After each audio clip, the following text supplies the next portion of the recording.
13장 6절에서 8절 말씀입니다. 히브리서 13장 6절에서 8절 말씀. 제가 봉독하겠습니다.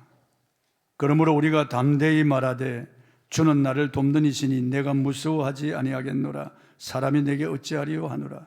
하나님의 말씀을 너에게 일러주고 너희를 인도하던 자들을 생각하며 그들의 행실의 결말을 주의하여 보고 그들의 믿음을 본받으라.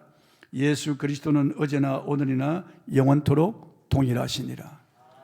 아멘. 여기까지 인도하신 하나님, 이런 제목으로 오늘 말씀을 선포하겠습니다. 1984년 9월에 저희 가족 4명 그리고 복중에 있는 그 딸 합해서 5명이 난국에 들어왔습니다. 난국이라고 하는 곳은 저는 전혀 알지 못했습니다. 96번이나 119번 버스가 지나갈 때 영등포에서 제가 그걸 보았습니다. 난곡이라고 하는. 그래서 저는 난곡이 경기도 안양이나 시흥 이쪽에 있는 어느 시골 마을인 줄 알았습니다. 난곡이 관악구에 있다고 하는 건 저는 전혀 알지 못했습니다. 그런데 제가 개척을 위해서 준비하고 기도하는 가운데 제 마음속에 버스 앞 유리창에 보았던 그 난곡이라고 하는 지명이 계속 떠오르는 거예요. 그리고 제가 아는 목사님 댁에 가서 교계 신문을 볼 기회가 있었는데요. 그 신문 광고란에 보면은 교회 후임자를 구한다고 하는 광고가 실리거든요. 거기 보니까 제 행편에 맞는 그런 교회당이 나왔어요. 전세 850만 원, 그리고 기물 이런 것들 합해서 한 1,000만 원이면은 그 교회를 인수할 수 있겠더라고요. 그래서 제가 집에 와서 전화를 걸었습니다. 전화를 거니까 사모님이 받으시더라고요. 자기들은 목회하다가 이민을 간다고. 그런데 교회는 없다고 하는 거예요. 그럼 그게 어딥니까? 물어보니까 난곡이라는 거예요.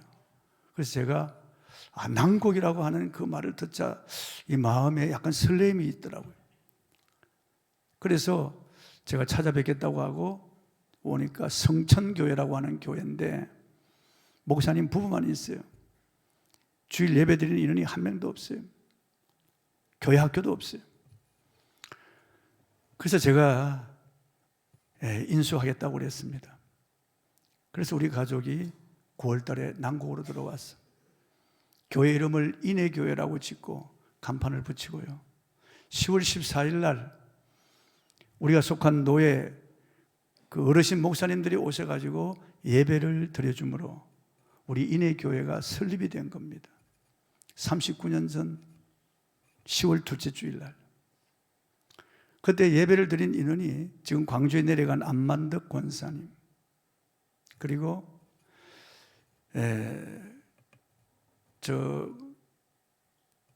강원도 원주에서 지금 목회하고 있는 김춘기 목사님의 부인 민형자, 그때 고등학교 3학년 졸업했는데요. 그 다음 생명을 주는 교회 목사 부인이 된 김순희, 그리고 참빛교회 권사로 있는 이순옥 권사, 제 동생인데요. 그래서 우리 부부하고 아이들하고 합쳐서 한 10여 명 그렇게 해서 예배를 드리게 된 겁니다. 그리고 제가 버스에서 전도를 했기 때문에 그 복음을 듣고 우리 교회에 나온 안내양들이 있었습니다. 강선아, 배석영 이런 안내양들이죠. 그분들 다 권사가 되고 그랬어요. 그 안내양들이 나와서 교회 학교 교사도 하고 성가대도 하고 또 11조도 하고 해서 우리 교회는 개척한 지 불과 한 2, 3개월 만에 어느 정도 교회 규모를 갖췄어요. 재정적인 어려움이 전혀 없고 어느 교회 도움이나 또 사람의 도움을 받지 않고 우리는 홀로 서기를 했습니다. 그때 제 월급이 10만 원이었습니다. 제 사례비가. 그런데 벨기에 가 있는 안성삼이라고 하는 선교사에게 20만 원을 보냈어요. 선교하는 교회를 표방했거든. 우리 교회가 몇 년이 이렇게 성장했습니다. 저는 좋은 장로님들을 만나고 좋은 안수집사님들, 권사님들을 만나서 여기까지 온 겁니다. 저는 부족한 사람이고 저는 목회자로서의 자격이 별로 없는 사람입니다. 그런데도 하나님의 은혜를 주셔서 좋은 교인들을 만나서 제가 39년을 목회하며 여기까지 온 것입니다. 또 하나님의 선한 손의 도움, 그분의 인도하심에 의해서 여기까지 오게 된 거죠. 지금 우리 교회는 7가정의 선교사를 파송했습니다. 러시아를 첫 선교지로 해서 계속해서 필리핀, 그리고 라오스, 네팔, 그리고 미얀마, 태국, 또 우리 강민구 선교사 간 그쪽 7가정의 선교사를 파송하고 약 35가정 선교사들을 협력하고 있습니다. 기관과. 그리고 국내 농어촌교회 20교회를 돕는 교회로. 그래도 한 달에 한 재정의 23% 정도를 선교비로 내고요. 그 외에도 우리가 선교센터를 짓고 하면 한꺼번에 많은 돈을 들여서 그렇게 후원을 하고 했습니다. 하나님의 은혜가 아니면은 참 있을 수 없는 일이죠. 너무나 감사한 일이 아닐 수가 없습니다. 하나님의 선한 손의 도우심이었습니다. 하나님은 그 백성들을 도와주시는 분입니다. 본문 6절입니다. 읽어보겠습니다. 그러므로 우리가 담대히 말하되 주는 나를 돕는 이시니 내가 무서워하지 아니하겠노라. 사람이 내게 어찌하여 하리니. 시편 118편 6절 말씀을 인용하여 히브리스 기자가 이 말씀을 기록한 것입니다. 주는 나를 돕는 이시니 내가 무서워하지 아니하겠노라. 사람이 내게 어찌하리요. 성경은 수많은 곳에서 하나님은 나를 도와주시는 분이라고 그렇게 기록하고 있습니다. 인간은 태어나면서부터 누군가의 도움을 받아야 됩니다. 태어날 때 피덩어리로 태어나죠. 걷지도 못하죠. 말도 못하죠. 먹지도 못하죠. 그 아이는 부모의 도움이 없이는 살 수가 없는 거예요. 말이나 소나 양이나 사슴이나 염소나 이런 동물들은 새끼가 태어나면 금방 일어섭니다. 툭툭툭 털고 일어나서 금방 걸어다닙니다. 사람은 그렇지 못해요. 사람은 태어나서 적어도 2, 3년간 돌봄을 받아야 돼요. 부모의 도움이나 다른 사람의 도움을 받아야 돼요. 그리고 또 지식의 습득을 위해서 사회적 인물로 성장하기 위해서는 학교의 선생님 만나야 도움을 받아야 돼요. 그리고 결혼해서 배우자의 도움을 받아야 돼요. 또 우리는 이 정부나 단체의 도움을 받으면서 살아야 돼요. 사람 인자를 보면 한면에 이렇게 되어 있잖아요. 서로 돕도록 그렇게 지어진 존재가 우리 인간이라는 거죠. 요즘은 결혼해서도 부모 설화에 일부러 들어가는 그런 젊은 부부들도 있습니다. 시댁이나 친정으로 들어가서 사는 거예요. 워낙 집값이 비싸고 하니까. 그리고 맞벌이하고 하니까요. 그래서 부모는 정말 헌신적으로 자녀를 양육해서 결혼시켰는데 결혼시키고 난 다음에도 자녀들이 손주들이 태어나면 그 손주들도 키우는 거예요. 양육하는 거예요. 야, 그래 어떤 분은 등골 빼먹는다고 말이야. 등골 빼먹는 게 아니고 부모는 기쁨으로 그래도 하는 거예요. 그 아이들을 돕는 거예요. 자식들도 도왔고 손주들도 돕는 거예요. 그러면서 즐거움을 또 누리는 겁니다. 그런데 인간의 도움은 한계가 있습니다. 부모님도 돌아가시고요. 남편과 아내도 도움의 한계가 있는 거예요. 친구도 도움의 한계가 있는 거예요. 내 대신 잠을 자줄 수가 없고 내 대신 아파줄 수도 없고 내 대신 먹어줄 수도 없고요. 내 대신 고민할 수도 없고 내 대신 죽을 수도 없는 거예요. 이건 내 문제는 내가 안고 가야 되는 거예요. 내 짐은 내가 지고 가야 되는 거예요. 사람의 도움은 한계가 있는 거예요. 그런데 사람은 하나님이 창조하실 때부터 하나님의 도움을 받도록 그렇게 창조되었어요. 하나님을 떠나서는 살 수 없도록 그렇게 창조된 거예요. 처음부터 끝까지 하나님의 돌보심과 도우심으로 살도록 지음을 받은 존재가 하나님이라는 거죠. 사람을 안드로포스라고 하는데요, 위를 보고 사는 존재라는 겁니다. 위에서부터 오는 도움을 받아야 된다는 거죠. 위로부터 오는 비만 내리지 않아도 죽는데요. 위에서부터 오는 태양빛이 없어도 죽는데요. 하나님의 도우심을 거부하고 우리가 어떻게 살 수 있겠습니까? 그러니까 큰 소리 치더라도 사람들이 쓰러지는 겁니다. 판검사도 자살하고요, 교수도 자살하는 겁니다. 유명 연예인들도 자살하고요, 권력가도 자살하는 겁니다. 그리고 행복한 것 같지만 행복한 게 아니에요. 웃고 다니지만 그 사람 정말 행복한 게 아니에요. 과거에 행복전도사라고 TV에 나와가지고 행복하다고 부부 같이 나와서 사람들에게 강의하고 했던 그런 행복전도사 부부가 있었습니다. 일산 모텔에서 둘 다 자살했어요. 겉으로 보면 모르는 거예요. 속은 타들어가고요, 아무도 모르는 그런 무거운 납덩이처럼 내리누르는 그런 중압감에 시달리는 거예요. 사람은 하나님의 도움을 받지 않고는 살 수 없는 존재예요. 우린 특별한 종을 받은 사람들이에요. 그분 떠나서 살 수가 없는 거예요. 어느 전도사님이 시골에서 목회하시는데 교회 앞에 텃밭이 있어서 텃밭에 고추 모종을 심었습니다. 그런데 가보니까 고추 모종이 쓰러지는 겁니다. 이렇게 다. 그래서 물뿌리기로 물을 줘도 한계가 있는 거죠. 일어서지를 못하는 거예요. 그런데 간밤에 비가 확 내리고 아침에 텃밭을 보니까 고추 모종이 다 서 있는 거예요. 생기를 머금고 자라고 있는 거예요. 그때 이 전도사님이 깨달았어요. 아무리 세워줘도 안 되는구나. 위로부터 비가 내리니까 이렇게 살아나는구나. 생기를 머금고 자라는구나. 그거 알았어요. 우리 인간은 하나님이 세워주지 아니하면 내가 아무리 가정을 세우려고 하고 자식을 내가 아무리 바로 세우려고 되질 않아요. 건강이 무너질 때가 있잖아요. 사업이 무너질 때가 있잖아요. 인간관계가 무너질 때가 있잖아요. 내 가정에서 여러 가지로 넘어지고 쓰러질 때가 많습니다. 그때 하나님이 은혜를 주시면은 일어서는 겁니다. 사람이 해서 안 돼도 하나님이 하시면 되는 겁니다. 성경은 사람으로서는 할 수 없으나 하나님으로서는 다 하실 수 있느니라고 말씀하고 있고, 힘으로 아니고 힘으로 안 되고 능으로 아니되나 나의 영으로 되느니라고 말씀하셨습니다. 성경은 하나님의 도우심만 있으면 넉넉히 승리할 수 있다고 말씀하는 겁니다. 여러분의 생에 하나님이 도우시는 은혜의 단비가 쏟아지길 바랍니다. 누구를 도우십니까? 하나님의 도우심을 바라는 자들을 도와주시는 거예요. 그래서 우리는 기도할 때 하나님 저를 도와주세요 기도해야 되는 겁니다. 하나님 제 가정을 내 자식들을 도와주세요. 하나님 제 건강을 도와주세요. 하나님 제 사업을 좀 도와주세요.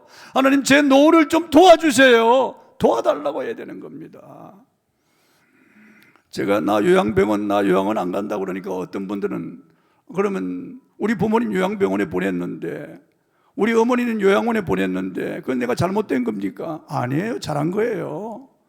부모님이 연로하시고 거동이 불편하고 대소변 받아낼 지경 되면 요양원에 보내야죠. 그게 효도죠. 가정에서 부부가 맞벌이하고 하는 분들이 많은데 내 생업을 포기하고 어떻게 집에서 모실 수 있겠어요? 저희 장모님도 지금 10년째 요양병원에 모시고 있는데 대소변을 받아내고 있습니다. 우리 어머니도 병원에서 그렇게 쓰러져 계셨어요. 도움을 받아야 되는 겁니다. 부모님이 연로하셔서 요양병원에 보내신 분, 요양원에 보내신 분 양심의 가책 느낄 필요가 없어요. 그렇게 해야 되는 거예요. 다만 저는 요양병원에 가기 싫다는 거예요. 저는 요양원에 가기 싫다는 거예요. 저는요. 왜냐하면 저는 남에게 그 대소변 그렇게 받아내게 하고 그렇게 쉽지 않은 거예요. 저는 제 수치와 제 부끄러움을 다른 사람에게 보이기 싫은 거예요. 그래서 하나님께 도와달라고 기도하는 거예요. 제 아내 무릎에 이렇게 얼굴을 묻고 죽게 해달라고 기도합니다.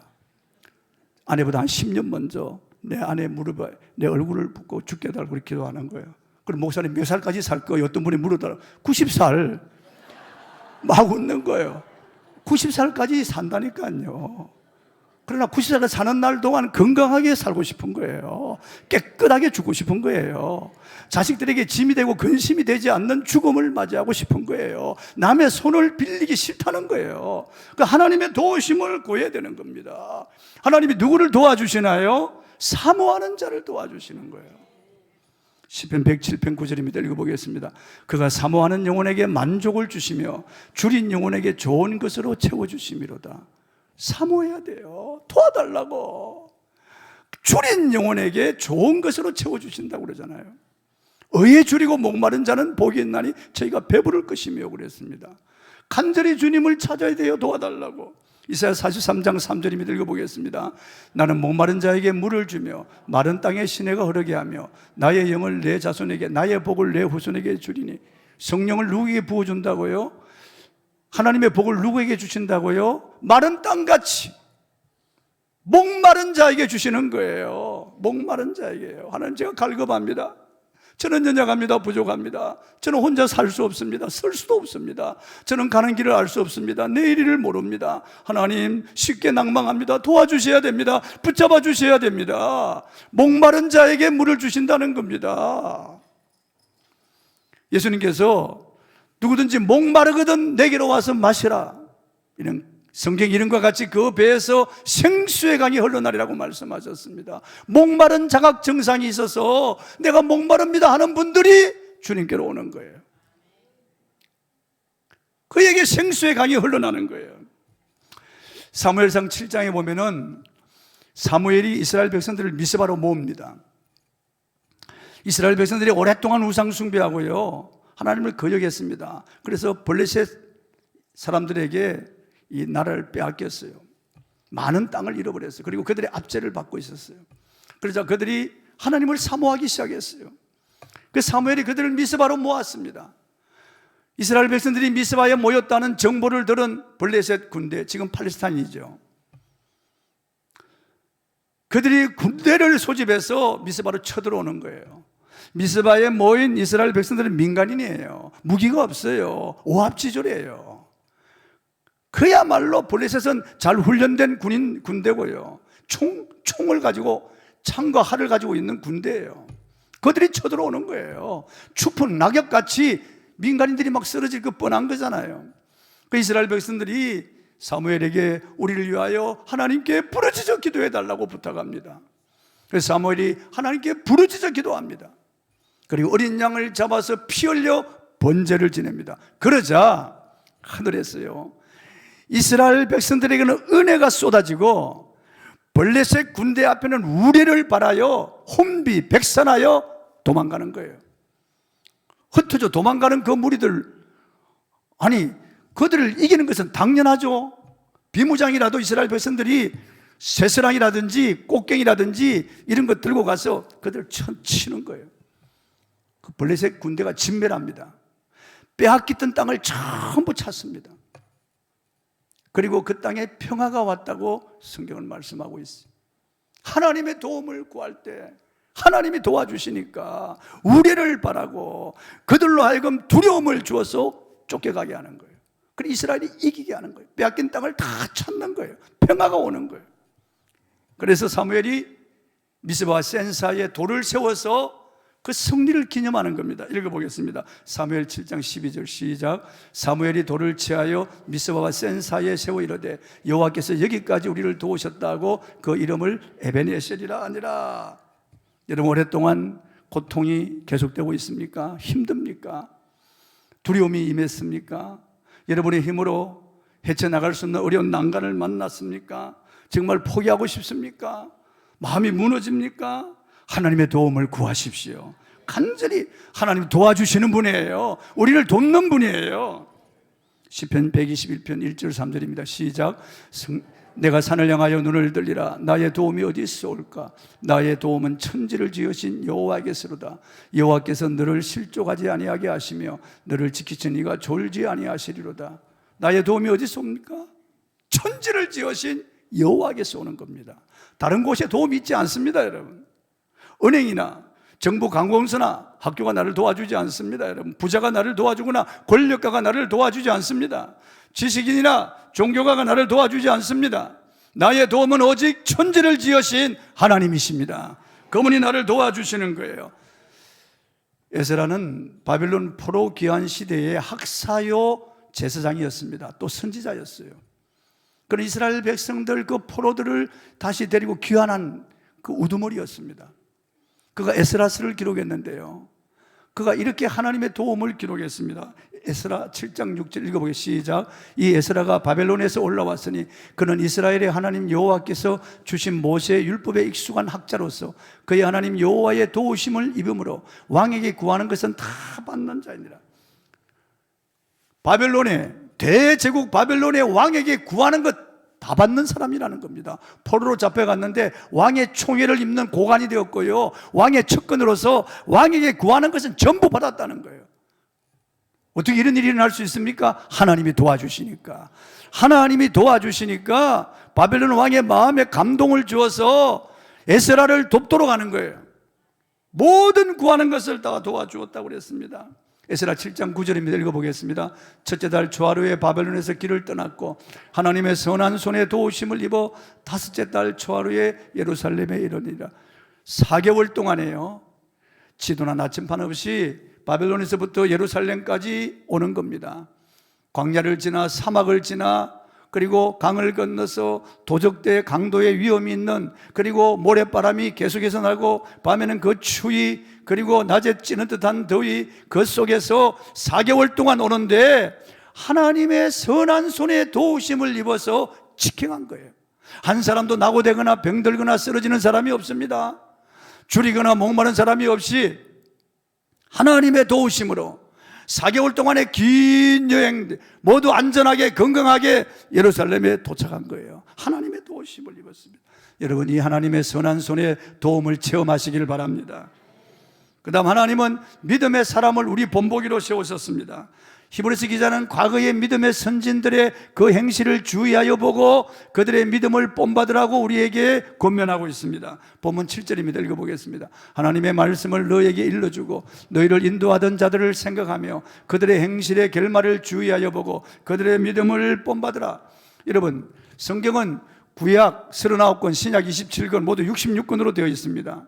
그리고 이 구약에 있는 창세기, 출애기, 레위기, 민수기, 신명기 5권은 모세가 기록했습니다. 모세 오경이라고 하죠. BC 1500년, 그러니까 기원전 1500년 전에 기록된 겁니다. 그리고 제일 마지막 책 요한계시록은 AD 100년에 기록된, 모두 1600년에 걸쳐서 구약은 30명, 신약은 10명, 약 40여 명의 기록자가 기록한 것입니다.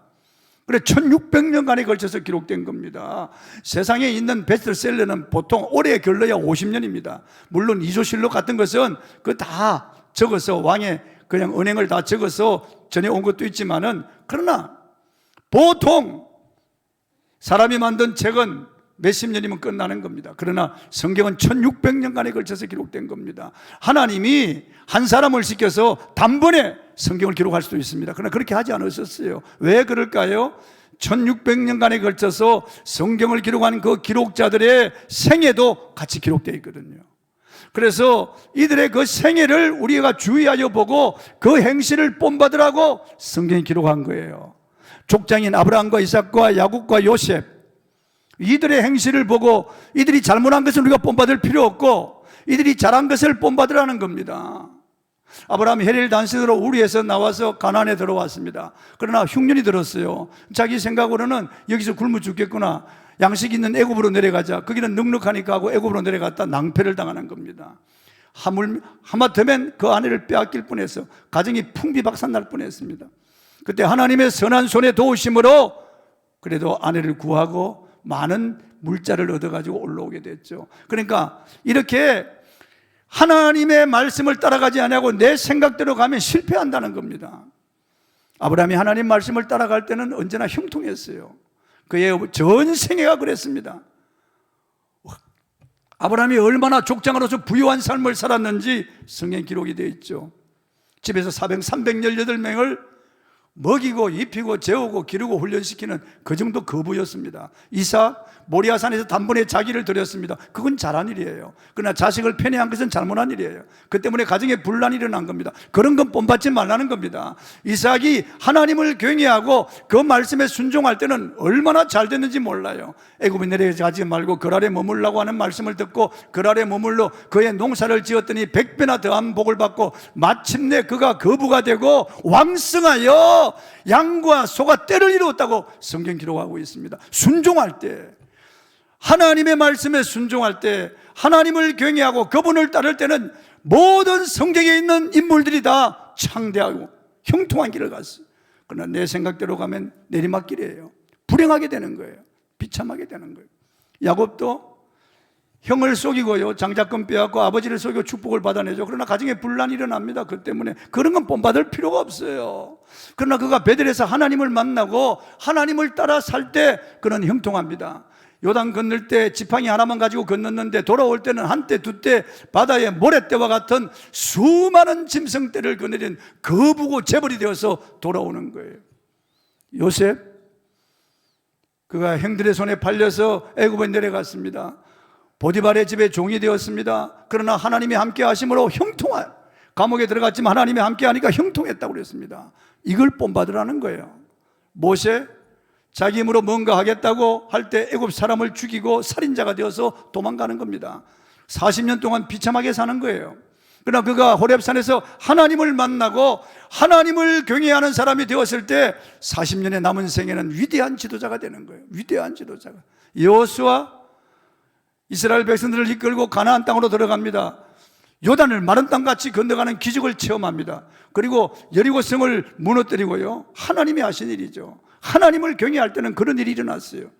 그러나 그가 아이성은 작은 성이니까 군사 한 3,000몇 명 보내면 되겠다고 보냈는데 오히려 패배하고 36명이 죽었습니다. 그래서 그가 옷을 찢는 거예요. 그런 거는 본받지 말라는 거예요. 내 생각대로, 내 감정대로, 그리고 내 주장대로 하면 실패한다는 거예요. 성경에 있는 하나님의 사람들은 다 하나님을 경외하고 하나님 말씀을 따라 살 때는 형통했다는 거예요. 승리했다는 거죠. 사울이 하나님 말씀대로 겸손할 때는 그가 왕이 되고 승리했어요. 그러나 그가 교만할 때 여지없이 비참하게 되는 겁니다. 멸문지하를 당하는 겁니다. 다윗이 하나님을 따라 살 때 하나님은 어디로 가든지 다 이기게 하셨다고 그랬어요. 그가 하나님의 도우심을 구할 때 하나님은 매일 도와주셨어요. 그를요. 여러분, 성경은 이렇습니다. 저 여리고성에 아모리 족속 가운데 술 팔고 몸 팔던 천한 여인 기생 라합이라고 하는 여인이 있었습니다. 그런데 그가 소문에 들려오는 이 소문을 듣고 하나님을 알고 하나님을 경외했어요. 그래서 그는 믿음으로 이스라엘 정탐꾼을 숨겨주고 살려주었어요. 그래서 이스라엘이 여리고를 점령할 때 라합과 그의 집안 가족들은 다 살았습니다. 그뿐만 아니에요. 그런 이스라엘에 기와해서 살몬이라고 하는 청년과 만나서 결혼했습니다. 그리고 아들을 낳았는데 그 아들이 보았어요.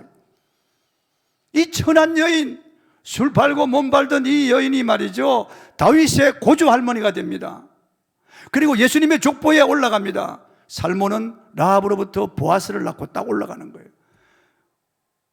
하나님을 알고 하나님을 경외할 때 이런 천한 여인도, 이런 술 팔고 몸 팔던 이런 여인도 위대한 여인이 되는 거예요. 다윗의 족보의 고조 할머니가 되고 예수님의 족보의 할머니가 되는 거예요. 엄청난 복을 받는 거예요. 모압 여인 룻이라고 하는 이 여자 말이죠, 이 사람 이방 여인이에요. 이스라엘 총에 들어올 수 없어요. 그런데 이스라엘 백성인 이 나오미의 아들인 말론과 결혼했습니다. 그런데 남편이 죽었어요. 나오미 남편도 죽었습니다. 에비멜렉도. 그래서 세 가부가 남은 거예요.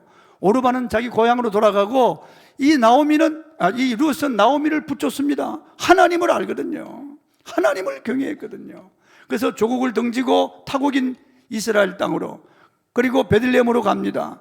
정말 가난하고 땅떼기 하나 없는 이 나오미를 복양합니다. 하나님 때문에. 어머니가 죽는 곳에 자기도 죽겠다고 하는 거예요. 하나님이 그를 도와주셔서 보아스라고 하는 유력자를 만나죠. 라합의 아들이죠. 결혼합니다. 아들을 낳습니다. 오벳이라고 하는 아들을요. 여러분, 이 룻이 다윗의 정조 할머니가 되는 거죠. 이 오벳이 바로 다윗의 할아버지가 되는 겁니다. 엄청난 복을 받는 겁니다. 그리고 예수님의 족보에 룻이 올라갑니다. 룻은 보아스로부터 오벳을 낳고, 이렇게 되어 있어요.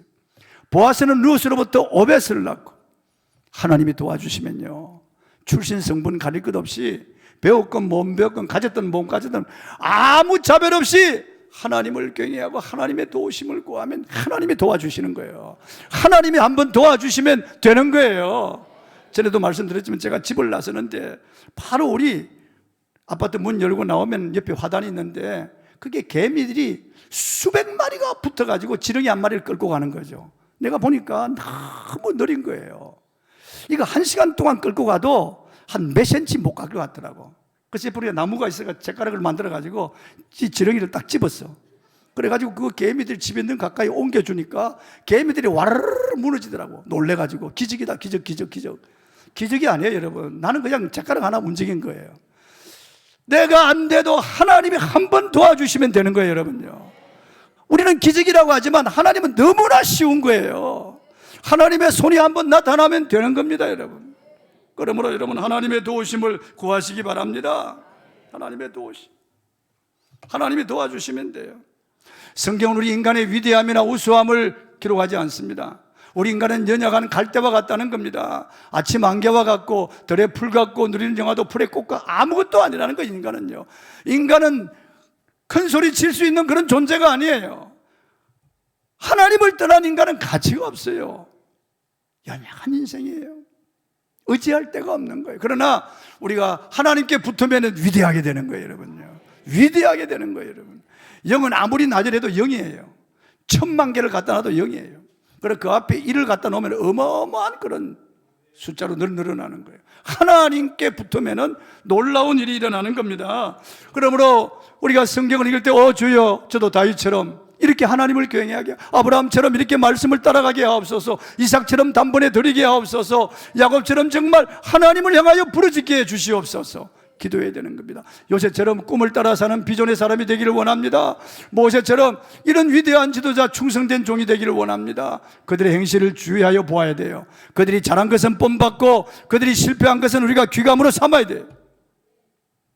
마지막으로 지금도 예수님은 변함없이 우리를 돕습니다. 본문 8절입니다. 읽어보겠습니다. 예수 그리스도는 어제나 오늘이나 영원토록 동일하십니다. 여러분, 믿음의 선배들은 다 죽었어요. 인간은 우리를 도울 수가 없어요. 절대 여러분 사람을 바라보지 마세요. 사람은 도움이 될 수가 없어요. 나의 도움은 오직 하나님이세요. 다 죽어도 예수 그리스도는 어제나 오늘이나 영원토록 변함없이 동일하십니다. 저와 여러분과 함께 하시는 거예요. 우리를 도와주시는 거예요. 내가 살 때도 죽을 때도 도와주시고 건강할 때도 병들 때도 도와주시는 겁니다. 외로워도 도와주시고 실패도 도와주시는 겁니다. 이렇게 주시는 거예요. 예수 그리스도는 어제나 오늘이나 영원토록 동일하십니다.